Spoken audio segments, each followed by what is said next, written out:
எதையுமே எதிர்பார்க்காம செய்கிறது பேர் அன்னோன் பெர்சன் அப்படின்னு சொல்லக்கூடியவங்களுக்கு செய்யக்கூடியது எல்லாமே என்ன கொடுத்தாலும் சரி, தானம் பண்ண அது சாப்பாடு கொடுத்தாலும் சரி, பணமாக கொடுத்தாலும் சரி, தங்கமாக கொடுத்தாலும் சரி, பொருளாக கொடுத்தாலும் சரி, அல்லது அதை வந்து துணிமணி கொடுத்தாலும் சரி.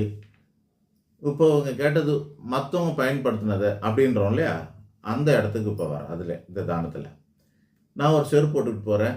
என் முன்னாடி ஒரு பெரியவர் வந்து செருப்பு இல்லாமல் ரொம்ப கஷ்டப்பட்டுட்டு போகிறாரு.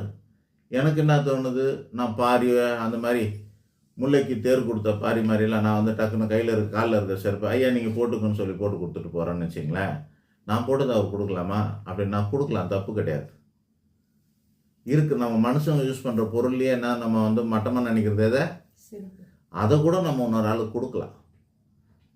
இப்படி ஏதாவது நம்ம கொடுக்குறோம்னா யாருக்கு கொடுக்கணும் அப்படின்னா, தானம் யாருக்கு கொடுக்கலான்னா நம்மளோட கீழே இருக்கிறவங்க கொடுத்தா தான் தானம். நம்மளோட கீழே இருக்கிறவங்க. எங்கள் அம்மாவுக்கு 100 ரூபா கொடுத்துட்டு எங்கள் அம்மாவுக்கு சாப்பாடு வாங்கி போட்டுட்டு எங்கள் அம்மாவை பார்க்க போகிறேன், எங்கேயோ எங்கள் அப்பாவை பார்க்க போகிறேன், என் பெரியப்பாவை பார்க்க போகிறேன், அவர் வீட்டில் ஒரு கொஞ்சம் பழங்களை வாங்கி போய் கொடுக்குறேன். கொடுத்துட்டு எங்கள் பெரியப்பாவுக்கு நான் பழங்கள் தானம் பண்ணேன்னு சொல்லிக்கலாமான்னாக்கா அதெல்லாம் சொல்லக்கூடாது. மாதா, பிதா, குரு, தெய்வம் இவங்களை போய் பார்க்கும்போது கொடுக்கப்படுவது தானம் அல்ல, கடமை. அது மருத்துவமனையில் இருக்கிறவங்க நம்ம போய் ஒரு பொருளை பார்க்குறோம் இல்லையா, அவங்கள போய் பார்க்கும்போது ஒரு பொருளை வாங்கி போய் கொடுக்குறோம், பழங்கள் வாங்கி கொடுப்போம், பிரெட் வாங்கி கொடுப்போம். அதுவும் தானமாகாது, அதுவும் தர்மமாகாது, அது கடமையாகும். முதியோர்களை போய் பார்க்குறோம், நம்மளோட பெரிய மனுஷனை போய் பார்க்குறோம், ஒரு அதிகாரியை போய் பார்க்குறோம், அட்லீஸ்ட் ஒரு எலுமிச்சம்பழமாச்சு எடுத்து போய் கொடுப்பாங்க.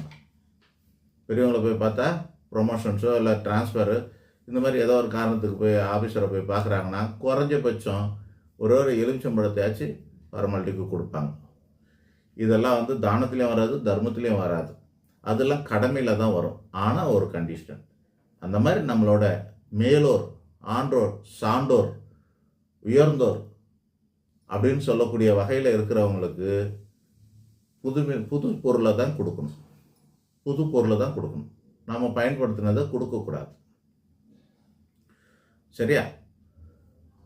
நம்ம கீழே இருக்கிறவங்களுக்கு பயன்படுறது எது ஒன்றாலும் கொடுக்கலாம், போட்டதை கொடுக்கலாம், பயன்படுத்தினதை கொடுக்கலாம், இந்த மாதிரி எல்லாம் செய்யலாம். தர்மம் அப்படின்றது என்னன்னா, நமக்காக சேவை செய்கிறாங்க, வேலை செய்கிறாங்க பார்த்தீங்களா, சர்வீஸ் பண்ணுறாங்களே, அவங்களுக்கு நம்ம செய்கிறதெல்லாம் வந்து தர்மம்.